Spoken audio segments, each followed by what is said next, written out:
«Эй, свинья, сегодня в честь праздника можешь сесть с нами поесть». «Ха-ха», — ржали муж и его родственники. Я жила в таком моду уже 3-го года. Но вдруг раздался стук в дверь. Тот человек принес мне лучший подарок в моей жизни – расплату всем моим обидчикам. Поднос дрогнул в руках Веры. Горячий жир от котлет плеснул на запястье, но она даже не почувствовала боли. За столом хохотали 4 ее муж Геннадий, его мать Зинаида Петровна, сестра Лариса и какой-то дальний родственник, имени которого Вера так и не запомнила за 3 года. «Чего застыла корова?» Геннадий хлопнул ладонью по столу. «Тащи уже жротву». Вера поставила блюдо на стол. Руки тряслись. Она отступила к стене, как делала это всегда, чтобы не мешать, чтобы быть незаметной, чтобы не вызвать очередную волну насмешек. «Мам, а помнишь, какая она была на свадьбе?» Лариса захикала, накалывая котлету на вилку. «Платье – это дурацкая прическа. Я еще тогда Генке говорила, куда ты лезешь. Ой, не напоминай». Зинаида Петровна махнула рукой с зажатым в ней куском хлеба. Я сразу поняла, что толку от этой не будет. Не готовить не умеет, не убраться нормально.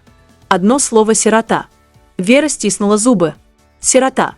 Это слово они произносили так, будто оно было ругательством, будто потеря родителей ее личная вина и позор.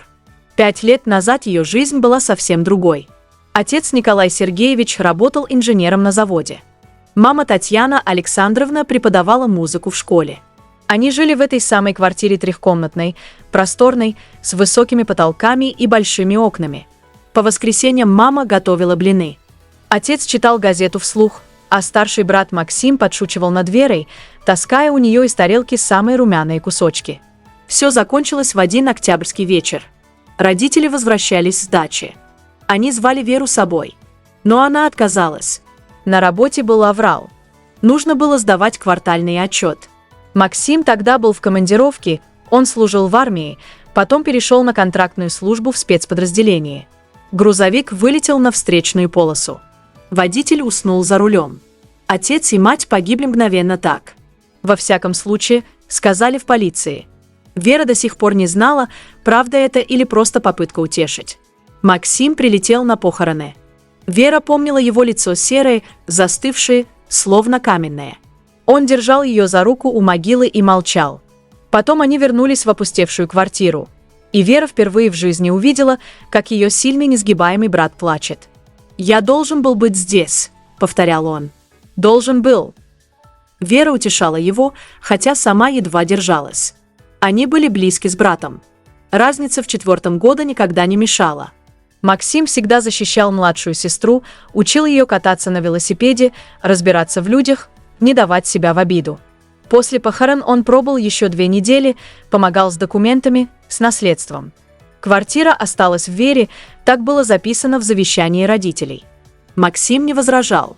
У него была своя жизнь, служба постоянной командировки. «Ты справишься», — сказал он, — «перед отъездом. Ты сильная. Если что, звони в любое время». Вера кивнула. Тогда она еще верила, что справится. Первые полгода слились в серое пятно. Она ходила на работу бухгалтером в небольшую торговую фирму, возвращалась домой, сидела на кухне, глядя в стену. Не плакала. Слезы закончились где-то на 3-й месяц. Просто существовала, как автомат. Подруги сначала звонили, потом перестали. Вера сама их отталкивала. Не хотела никого видеть, не хотела разговаривать. Мир сузился до размеров квартиры и офиса, а потом появился Геннадий. Его привел общий знакомый, высокий, не красавец, но и не он был внимательным, слушал, кивал. Когда Вера обмолвилась о родителях, он сказал: «Я понимаю, моего отца тоже не стало рано». Тогда эти слова показались ей спасением. Они начали встречаться.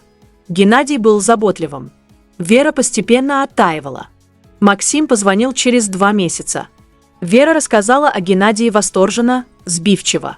Брат выслушал молча. «Приеду на следующей неделе», — сказал он.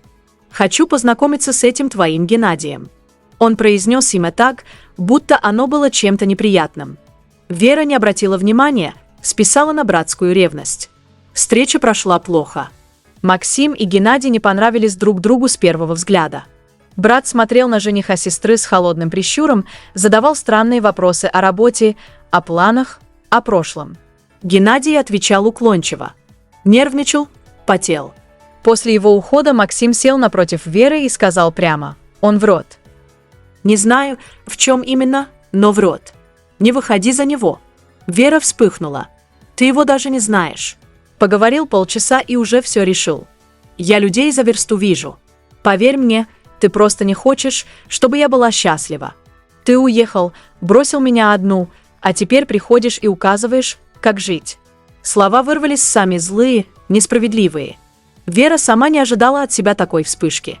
Видимо, накопилось слишком много одиночества, боль, обида на весь мир. Максим побледнел. «Я тебя не бросал. Я служу. У меня контракт. Контракт». Вера почти кричала. «Вот и езжай обратно к своему контракту, а мою жизнь оставь мне». Брат встал. Постоял молча, глядя на сестру, потом надел куртку и ушел, не сказав больше ни слова. Это было 4 года назад. С тех пор Максим не звонил, не писал, не приезжал, словно растворился. Вера пыталась найти его, звонила на старые номера, писала знакомым. Ей отвечали уклончиво: уехал где-то за границей, на связь не выходит. Сначала она злилась, потом тосковала. Потом смирилась. У нее теперь была новая семья. Муж Геннадий, его заботливая мать Зинаида Петровна, его милая сестра Лариса. Свадьбу сыграли через 3 месяца после ссоры с братом, скромную в ресторанчике на окраине. Максим не пришел, Вера даже не знала, дошло ли до него приглашение. Первые недели брака были нормальными. Геннадий работал или говорил, что работает.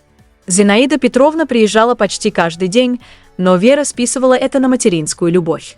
Маска начала трескаться через месяц.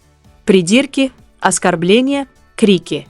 Правила игры менялись каждый день. А потом Зинаида Петровна пришла и осталась. «Сыночку нужна помощь», – заявила она, расставляя свои вещи в шкафу. «А ты, невестушка, работай спокойно. Я присмотрю за домом». Присмотр означал тотальный контроль. Свекровь проверяла каждую кастрюлю, каждую вымытую тарелку, каждое выглаженное полотенце. И все было не так. Все было плохо. Все было не по ее. «Генка», – тянула она за ужином. «Ты посмотри, какая у тебя жена неумеха. Вот у меня Лариска и готовит, и шьет, и вяжет. А это только деньги твои тратить умеет». Геннадий кивал, иногда добавлял что-то от себя. Постепенно из Веры и дорогой Вера превратилась в эту, потом в корову, потом в свинью. Она пыталась сопротивляться, говорила, что не потерпит оскорблений, угрожала уйти. И тогда Геннадий показал ей документы. «Помнишь, год назад ты подписывала бумаги?» Он усмехался, помахивая папкой на квартиру. «Теперь она моя.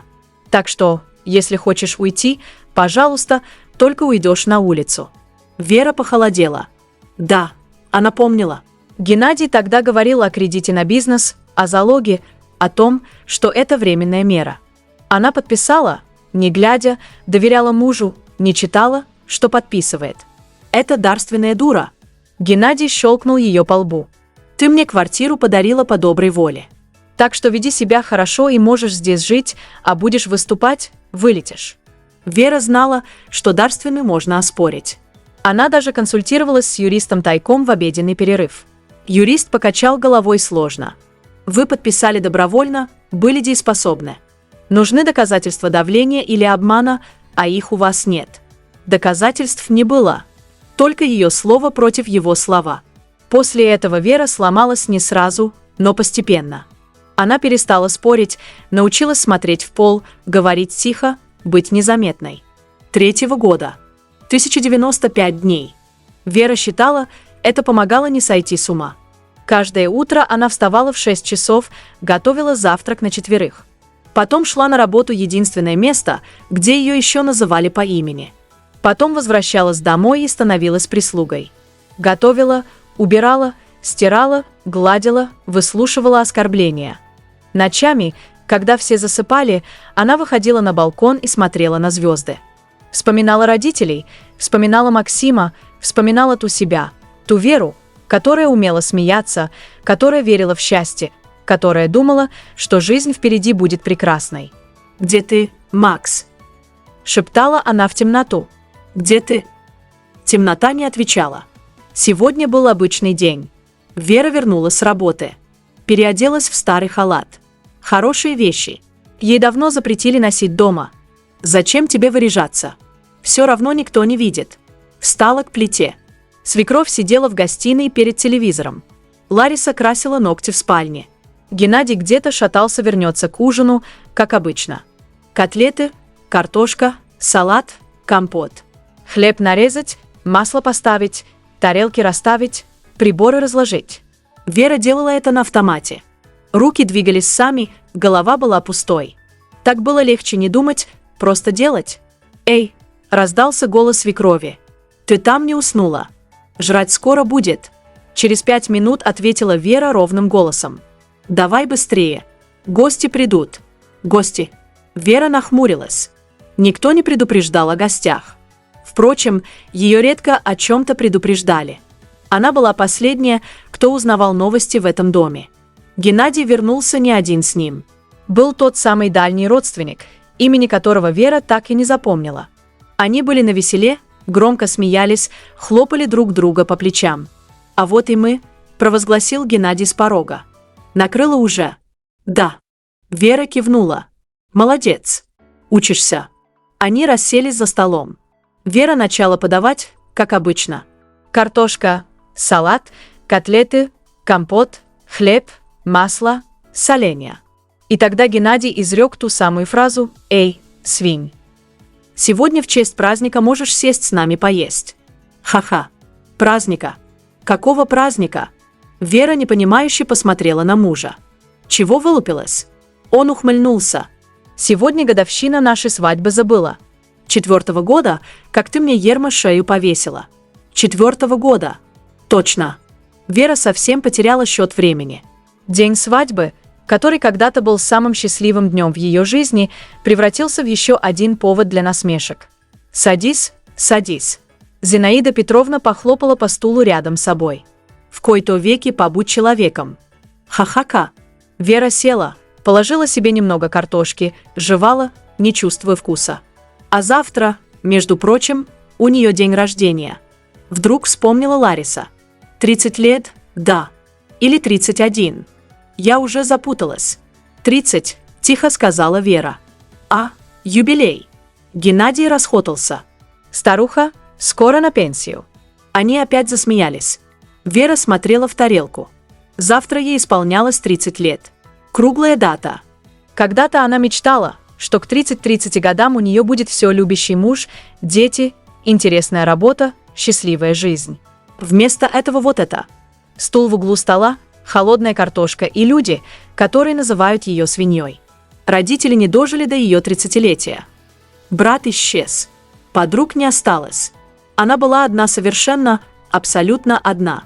Со своим унижением, со своей болью, со своим молчаливым отчаянием. После ужина Вера мыла посуду. За спиной гремел телевизор. Она закончила, вытерла руки, вышла на балкон. Ночь была холодной, звездной. «Где ты, Макс?» – прошептала она в темноту. «Ты был прав. Во всем прав. Прости меня. Завтра ей исполнится 30. Завтра будет такой же день, как все остальные». Вера закрыла глаза. Если бы она знала, что завтрашний день изменит все, она бы не поверила. После 3 лет ада трудно верить в чудеса, но чудеса иногда случаются. Она вернулась в комнату, легла на диван, укрылась тонким одеялом. «Где ты, Макс?» Была ее последняя мысль перед сном. Она не знала, что ответ на этот вопрос уже совсем близко, что человек, которого она потеряла 4 года назад, никогда ее не забывал, и что завтра, в ее 30-й день рождения, он вернется. Утро 30-летия началось, как обычно, с криков. «Эй, ты там спишь, что ли?» Голос Зинаиды Петровны прорезал тишину. «Завтрак сам себя не приготовит». Вера открыла глаза. За окном едва светало, часы показывали 6:30. Она встала с дивана, накинула халат, пошла на кухню. Никто не поздравил. Впрочем, она и не ждала. Яичница, бутерброды, чай. Вера расставила тарелки, разлила заварку. Из комнат потянулись домочадцы заспанные, недовольные, привычно игнорирующие ее присутствие. «Чай холодный», – буркнул Геннадий, отхлебнув из чашки. Вера промолчала. Чай был горячим. Она только что сняла чайник с плиты, но спорить не имело смысла. «Сегодня к вечеру гости будут», – объявила Зинаида Петровна, намазывая хлеб маслом. «Лариска, твой бывший одноклассник приедет. Валера, помнишь его?» Лариса оживилась. Валерка, тот, который в Москву уехал. Он же вроде бизнесом занялся. Вот-вот приедет. Надо стол накрыть по-человечески. Свекровь повернулась к Вере. «Ты после работы сразу домой. Купишь продукты, я список напишу. И приготовишь все, как положено». «Поняла, поняла», – кивнула Вера. «Ее день рождения. Гости, но не для нее. Стол, но не в ее честь. Как обычно». На работе коллега Наташа поздравила ее шепотом с юбилеем. «Вера, спасибо. Отмечать будешь?» Вера покачала головой. После работы она купила продукты по списку свекрови, тащила тяжелые пакеты через двор, поднималась по лестнице. Лифт не работал. Дома ее встретил привычный хаос. Лариса красилась в ванной. Зинаида Петровна командовала по телефону. Геннадий валялся на диване. «Принесла». Свекровь окинула взглядом пакеты. «Давай быстрее, времени мало». Вера переоделась и встала к плите. Салаты, нарезка, горячая. Руки работали на автомате, голова была пустой. Она старалась не думать о том, что сегодня ее день рождения, что ей исполнилось 30. Что где-то в параллельной вселенной существует другая Вера, счастливая, любимая, окруженная близкими людьми. К 7 часов вечера стол был накрыт. Вера оглядела результат своих трудов красиво, богато, празднично. Для чужого праздника гости начали собираться. Тот самый Валера, полноватый мужчина с масляными глазками, пришел с бутылкой дорогого коньяка. Следом явились еще какие-то знакомые свекрови, пожилая пара и их взрослый сын. Вера подавала закуски, разливала напитки, убирала грязные тарелки. Ее никто не замечал. Она была частью интерьера, обслуживающим персоналом. «А это кто?» – спросил Валера, кивнув на Веру. «Домработница». Геннадий захотал почти. «Жена моя, правда, толку от нее, как от домработницы, никакого». Все засмеялись. Вера стиснула зубы и вышла на кухню. Она стояла у окна, глядя в темноту. 30 лет. И что она сделала за эти годы? Потеряла родителей, потеряла брата, потеряла себя. Из комнаты донесся хохот. Вера взяла поднос с горячим и вернулась. Геннадий, уже изрядно выпивший, схватил ее за руку. «Эй, свинья, сегодня в честь праздника можешь сесть с нами поесть». Ха-ха. Это была его любимая шутка. Он повторял ее каждый раз, когда были гости. И каждый раз все смеялись. «Садись, садись», – поддержала Зинаида Петровна. «Покажи людям, какая ты у нас скромная». Вера села на краешек стула, положила себе немного салата, жевала, не чувствуя вкуса, глядя в тарелку. «А чего такая смурная?» – поинтересовался Валера. «Муж не обижает». «Да куда там?» Геннадий отмахнулся. «Она у меня тихая. Слова лишнего не скажет. Правда, дорогая?» Он произнес «дорогая» с такой издевкой, что Вере захотелось швырнуть ему в лицо тарелку салатом. Но она только кивнула, и в этот момент раздался стук в дверь. Громкий, требовательный, уверенный. Все замолчали, переглянулись. «Кого там черт принес?» Геннадий нахмурился. «Все же вроде здесь». Стук повторился еще громче. «Иди открой», – свекровь кивнула Вере. «Чего сидишь?» Вера встала, прошла через коридор. Сердце почему-то билось быстрее обычного, хотя с чего бы. Наверное, сосед пришел жаловаться на шум. Она открыла дверь. На пороге стоял мужчина, высокий, широкоплечий, в дорогом темном пальто. За ним еще один, чуть пониже, с внимательным взглядом. Вера подняла глаза на лицо первого, и мир остановился. «Макс». Ее голос был едва слышен. Шепот. Выдох. Брат смотрел на нее, и в его глазах было что-то, от чего у Веры перехватило дыхание. Боль, гнев, нежность. Все одновременно. Максим изменился за 4 года. Возмужал, раздался в плечах. В волосах появилась седина на висках. Лицо стало жестче. Но это был он, ее брат. «С днем рождения, сестренка», — сказал он тихо. Я вернулся. Вера стояла не в силах пошевелиться. Это сон. Это не может быть правдой. 4-го года молчания. И вдруг он здесь, на пороге в ее день рождения. «Кто там?» — раздался голос Геннадия из комнаты. «Чего застряла?» Максим мягко отодвинул сестру и шагнул в квартиру. Его спутник вошел следом, закрыв за собой дверь. Они прошли в комнату. Вера шла за ними на негнущихся ногах, как во сне. Максим остановился на пороге гостиной, оглядел застолью пьяного Геннадия, Зинаиду Петровну с куском торта в руке, Ларису с бокалом вина, гостей. Потом перевел взгляд на сестру, худую, бледную, в застиранном платье, с потухшими глазами. Его лицо окаменело. «Значит, так вы тут живете», — произнес он ровным голосом. «Интересно», — Геннадий вскочил, — «ты кто такой? Что за наглость врываться в чужой дом?» «В чужой». Максим усмехнулся, но усмешка не достигла глаз. «Это квартира моих родителей и моей сестры. А вы тут кто?» Зинаида Петровна побагровела. «Да как вы смеете? Генка, вызывай полицию. Это же бандиты какие-то. Полицию». Максим достал из кармана телефон. «Давайте вызовем. Заодно обсудим, как вы обманом завладели чужой недвижимостью. Я уверен, им будет интересно». Геннадий побледнел. «Какой еще обман? Квартира моя. Она сама мне ее подарила». «Подарила». Максим повернулся к сестре. «Вера». И тут Вера заплакала. Впервые за 3 года ни украдкой, ни ночью на балконе. Открыто. Громко, навзрыд. Все, что копилось годами, боль, унижение, одиночество, прорвалось наружу. «Он обманул меня», — выдавила она сквозь слезы. «Сказал, что это для кредита, что временно. Я не знала, что подписываю дарственную». Максим шагнул к ней, обнял, прижал к себе. «Тише, тише, я здесь. Все будет хорошо». Вера плакала у него на груди, как в детстве, когда разбивала коленку или ссорилась с подружками.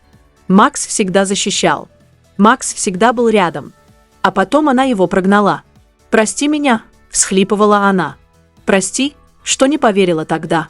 Ты был прав. Это ты меня прости». Он погладил ее по голове. «Что оставил тебя? Что не вернулся раньше? Это что за цирк?» Взвизгнула Зинаида Петровна. «Генка, сделай что-нибудь». Геннадий стоял столбом.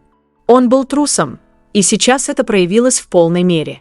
Максим был выше его на голову, шире в плечах, и от него исходила спокойная уверенность человека, который точно знает, что делает. Максим отпустил сестру и повернулся к ее мужу. «Значит так». Голос его был ледяным. «Сейчас ты сядешь и расскажешь мне все, как ты обманул мою сестру, как заставил ее подписать дарственную, как превратил ее жизнь в ад. И потом мы решим, что с тобой делать. Я ничего не буду рассказывать». Геннадий попятился. «Это мой дом. Убирайтесь». Максим сделал шаг вперед. 1. Медленный, угрожающий. «Твой дом». Он достал из внутреннего кармана папку, положил на стол. «Здесь заключение независимой экспертизы». Максим вынул из папки документы. Подпись сестры на дарственной была поставлена под давлением. Здесь показания свидетелей, соседей, коллег и справка о ваших долгах. 300,000. Вы планировали продать эту квартиру. Вот только она не ваша. Он обвел взглядом застывших родственников жены. Мой адвокат уже подал иск о признании дарственной недействительной. Учитывая обстоятельства, психологическое давление, введение в заблуждение и использование уязвимого состояния жертвы, суд встанет на нашу сторону. Квартира вернется законной владелице, а вы ответите за мошенничество. Тишина. Даже гости боялись пошевелиться. Геннадий вдруг кинулся на Максима пьяно, неуклюже, размахивая кулаками. Максим легко перехватил его руку, вывернул, толкнул.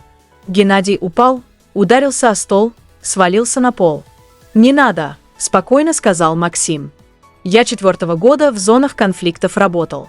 Ты для меня не противник». Геннадий скулил на полу, держась за вывернутую руку.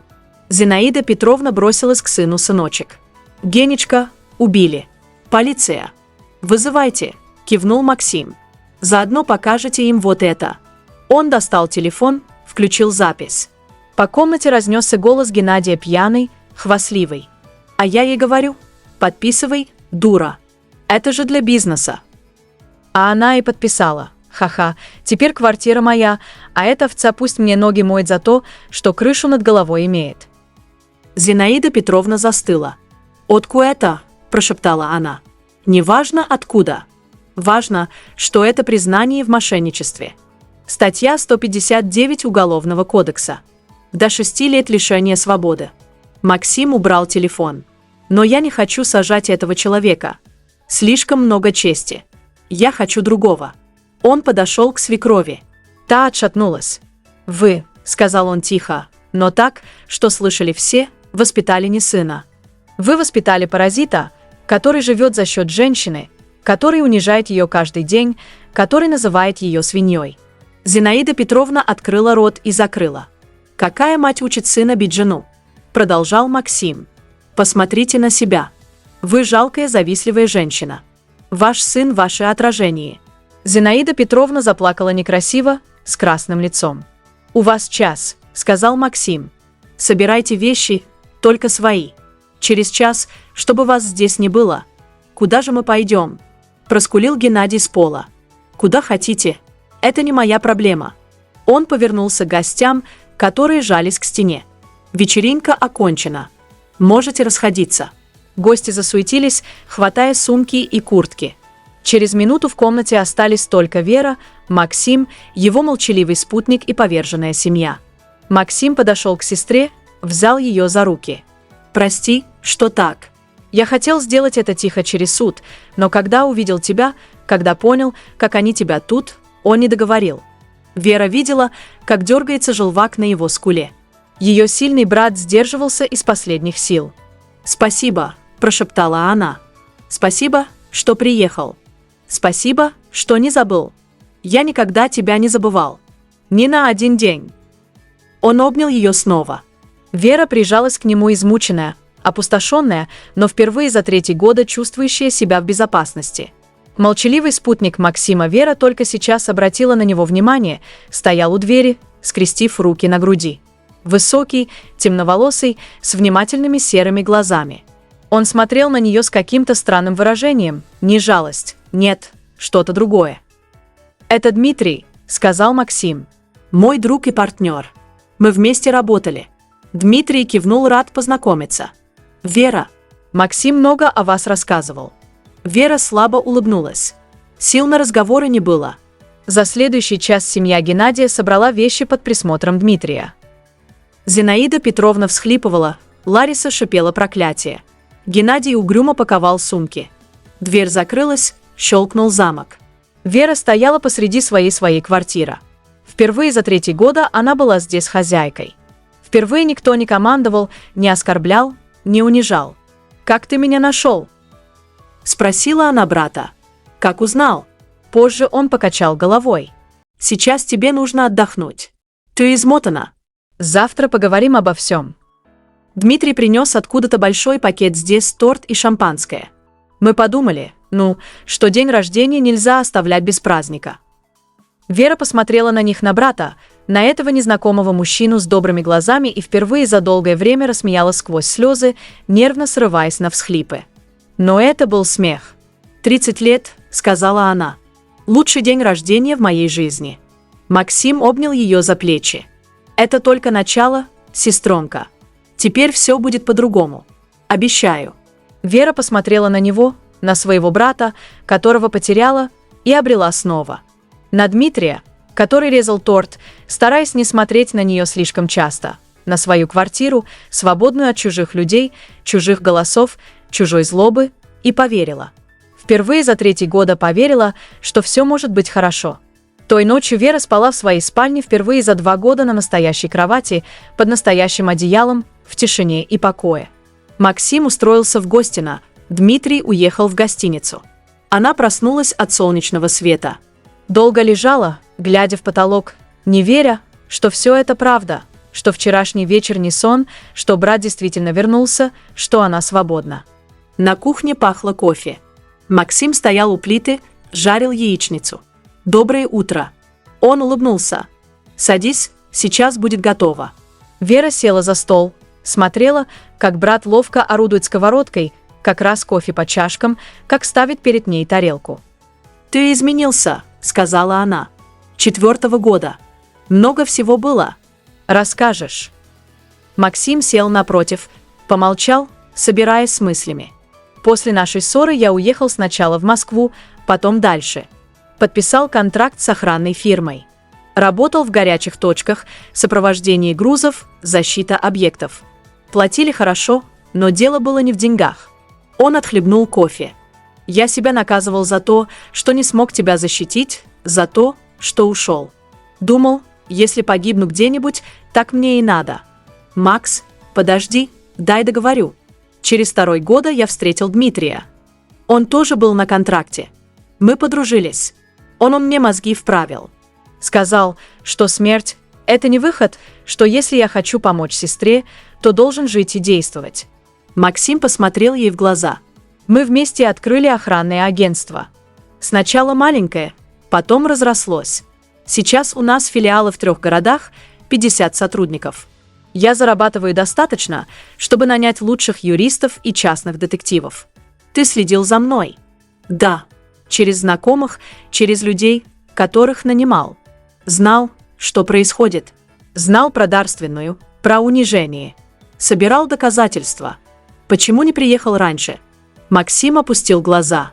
«Боялся, что ты меня прогонишь, что не простишь, и ждал, пока соберу достаточно материала, чтобы уничтожить их юридически, чтобы они не смогли ничего тебе сделать». Вера протянула руку через стол, сжала его ладонь. «Я тебя простила давно, еще тогда, когда поняла, что ты был прав». Они сидели молча, держа за руки. Брат и сестра, потерявшие друг друга и обрезшие снова. Следующие недели слились в один поток событий. Адвокат Максима Сухой, педантичный мужчина в очках, приходил почти каждый день. Объяснял, какие документы нужны, что говорить в суде, как себя вести. Дело о признании дарственной недействительной рассматривалось быстро. Доказательства были неопровержимы: заключение психолога о состоянии Веры на момент подписания, показания свидетелей, аудиозапись, где Геннадий хвастался обманом. Судья вынес решение в пользу Веры. Квартира официально вернулась ей. Геннадий пытался сопротивляться, нанял какого-то дешевого адвоката, подавал апелляции. Все они были отклонены. В конце концов он сдался, подписал все бумаги, согласился на развод. Развод оформили за 2 месяца. Вера стояла в коридоре суда, держа в руках свидетельство о расторжении брака, и не могла поверить, что все закончилось. 4-го года кошмара, и вот она свободна. Официально, юридически, навсегда. Поздравляю. Максим обнял ее. Теперь ты снова Морозова. Морозова. Фамилия родителей. Фамилия, которую она носила до замужества. Вера произнесла ее вслух и почувствовала, как что-то внутри встает на место. Дмитрий появлялся все чаще. Сначала по делам, обсудить что-то с Максимом, потом без дела, просто так. Приносил продукты, чинил что-то по мелочи, помогал с уборкой. «Тебе не обязательно это делать», — говорила Вера. «Знаю», — отвечал он, — «но хочу».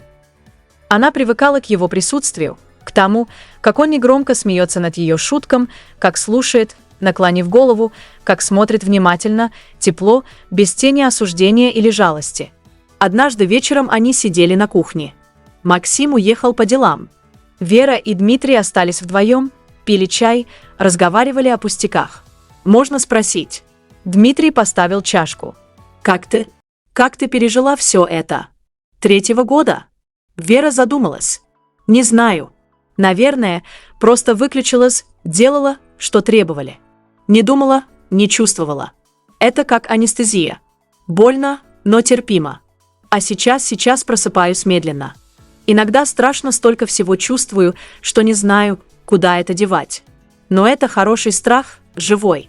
Дмитрий накрыл ее руку своей. «Ты сильная, гораздо сильнее, чем думаешь». Вера посмотрела на его руку, большую, теплую, надежную. Потом подняла глаза. «Ты всегда такой правильный». Он усмехнулся. «Нет, у меня тоже есть прошлое. Ошибки, вещи, которых стыжусь. Но я стараюсь учиться. На чем? На чужих примерах, на своих провалах, на людях вроде тебя, вроде меня, которые не сдаются. Даже когда кажется, что все потеряно, они смотрели друг на друга. Что-то менялось в воздухе, становилось плотнее, значительнее. Вера чувствовала, как сердце бьется быстрее. Мне пора. Дмитрий встал. Поздно уже. Да, Вера тоже поднялась. Спасибо за компанию. У двери он обернулся. Можно я завтра приду? Хочу показать тебе одно место, если ты не против. Не против. Он улыбнулся и ушел. Вера стояла в коридоре, прижав ладонь к груди, и улыбалась в ответ. Давно забытое чувство, легкость, предвкушение, надежда. Место, которое хотел показать Дмитрий, оказалось набережной на окраине города, Тиньхуй, малолюдной, с видом на реку и закат. «Я сюда приезжаю, когда надо подумать», — сказал он. Здесь спокойно. Они шли вдоль воды. Вера смотрела на розовое небо, на блики солнца на волнах, на силуэты деревьев вдалеке. Красиво. Она давно не замечала красоту вокруг. «Максим рассказывал о тебе», — вдруг сказал Дмитрий. «Когда мы служили вместе, говорил, что у него есть сестра, умная, добрая, красивая, что он скучает по ней. Правда, каждый вечер почти, особенно когда выпьет. Я иногда думал, выдумывают. Слишком уж идеальная картина. А потом увидел тебя». И Дмитрий остановился, повернулся к ней и понял, что он не преувеличивал. Вера почувствовала, как щеки заливают румянец. Давно с ней такого не было. «Я далеко не идеальная», — сказала она. «Я слабая позволила им всему этому». «Ты не слабая. Ты выжила в ситуации, которая сломала бы многих и сохранила себя, свою доброту. Свою человечность. Это не слабость, это сила». Он взял ее за руку, осторожно, будто боялся спугнуть. «Я не тороплю тебя. Знаю, что тебе нужно время, но хочу, чтобы ты знала, я рядом и буду рядом. Сколько понадобится». Вера сжала его пальцы. «Спасибо». Они стояли на набережной, глядя на закат. Два человека, которые нашли друг друга. Впереди было много всего разговоров, открытий, радостей и трудностей. Но в этот момент все было просто и правильно. Месяцы шли. Вера менялась постепенно, но заметно. Новая стрижка, новая одежда. Уверенность в голосе и взгляде. На работе ее повысили. Теперь она была старшим бухгалтером с отдельным кабинетом и 2 подчиненными. Максим гордился сестрой. Заезжал в гости каждую неделю, привозил подарки, рассказывал новости. Его бизнес процветал, охранное агентство расширялось, открывались новые направления. Дмитрий ухаживал красиво и ненавязчиво. Цветы без повода, билеты в театр, прогулки по вечернему городу. Он не торопил, не давил, просто был рядом, надежный и теплый. Вера училась заново доверять, открываться, позволять себе быть счастливой. После 3 лет в аду это было непросто. Иногда накатывали страхи, иногда хотелось спрятаться, закрыться, но она справлялась. Однажды Дмитрий спросил: «Ты жалеешь о чем-нибудь?» Вера подумала о потерянных годах, о том, что не послушала Максима, о том, что позволила себя сломать. А если бы можно было вернуться, что бы изменило? Все и ничего. Он удивленно поднял бровь. «Если бы я не прошла через это, — объяснила Вера, — я бы не стала той, кто я сейчас. Не научилась бы ценить свободу, не поняла бы, какие люди мне нужны, не встретила бы». Она замолчала. «Кого?» — тихо спросил Дмитрий. «Тебя». Он поцеловал ее первый раз за все время. Нежно, бережно, как что-то хрупкое и драгоценное. Вера закрыла глаза и ответила на поцелуй. Прошел год, ровно год с того дня рождения, который изменил все. Вера стояла на кухне, готовила праздничный ужин. Не для чужих людей, для своих. Максим с женой, он женился 3 месяца назад на чудесной женщине по имени Ольга, Дмитрий, пара близких друзей с работы. В дверь позвонили. Вера вытерла руки, пошла открывать. На пороге стоял Дмитрий в костюме с огромным букетом и странным выражением лица. «Что случилось?» Вера нахмурилась. «Ты рано». «Знаю.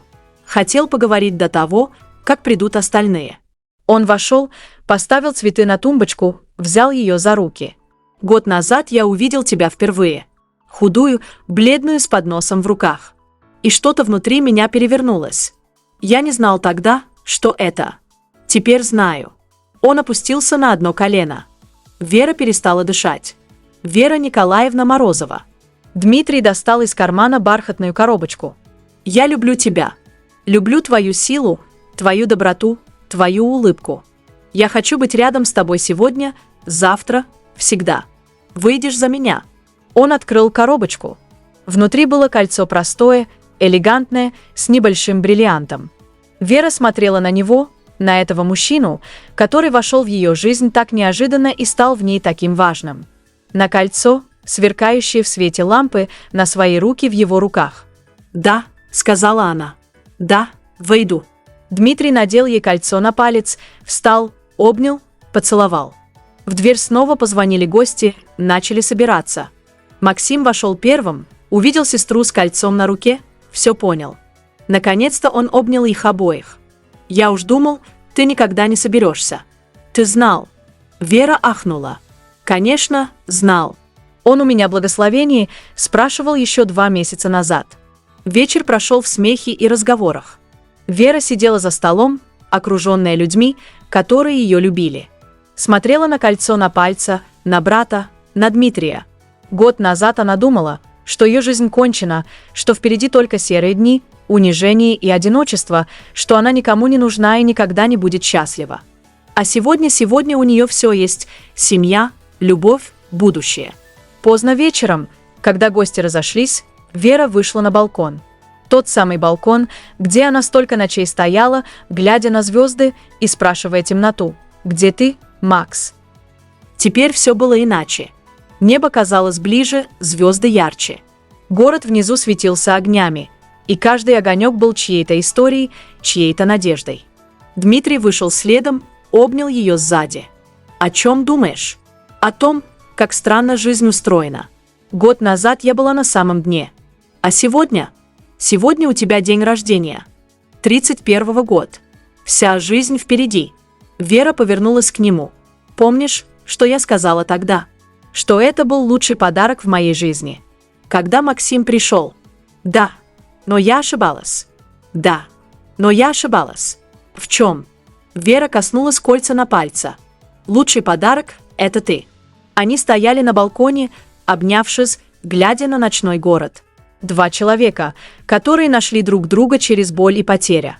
2 человека, у которых впереди была целая жизнь.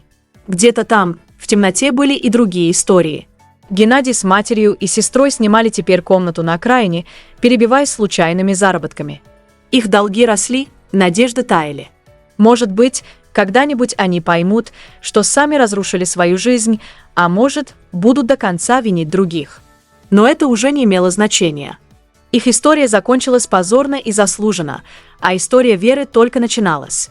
Через полгода была свадьба красивая, радостная, полная смеха и слез счастья. Максим вел сестру к алтарю вместо отца. Ольга плакала от умиления. Коллеги с работы кричали горько громче всех. Вера смотрела на мужа, теперь уже мужа, и думала о том, как много может измениться за 2 года. Как из ада можно попасть в рай, как из жертвы можно стать победительницей. Она больше не была той Верой, сломленной, затравленной, потерявшей себя. Она была новой Верой, сильной, уверенной, любимой. И когда священник произнес: «Объявляю вас мужем и женой», она знала, что это правильно, что все было не зря, что каждая слеза, каждая бессонная ночь, каждое унижение привели ее сюда, к этому моменту, к этому человеку, к этой новой жизни. Дмитрий поцеловал ее, и зал взорвался аплодисментами. Вера улыбнулась. Она была дома. Наконец-то дома. Спасибо, что дослушали до конца. Если история была для вас интересной, подписывайтесь на канал и ставьте лайки, чтобы не пропустить новые видео.